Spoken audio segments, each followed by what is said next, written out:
Alamin ang latest weather update ngayon dito sa Sir Aris Official Weather News Today.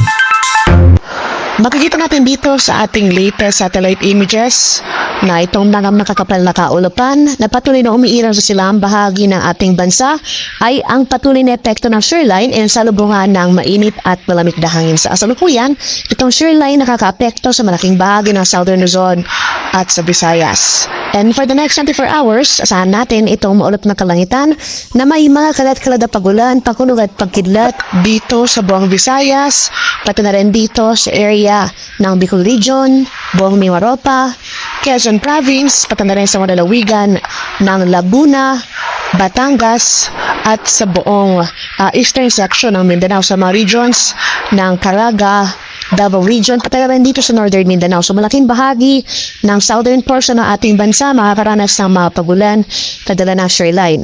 Dahil naman sa easterlies o yung hangin na nanggagaling sa karakatang Pasipiko, makakaranas naman tayo ng mga pagulan dito sa southern portion ng Mindanao, sa area ng Basilan, Sulu, at sa Tawi-Tawi.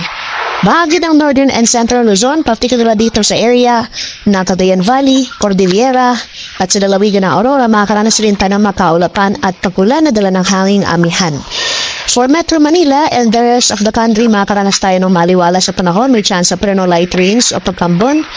Nadala ng amihan sa Metro Manila and the rest of Luzon at chance naman ng thunderstorms sa ating mararanasan sa nalalabing bahagi ng Mindanao. At sa kasalukuyan, wala pa naman tayong binabantayang low pressure area o anumang sama ng panahon sa loob at labas ng ating PAR na maaaring maging bagyo sa mga susunod na araw.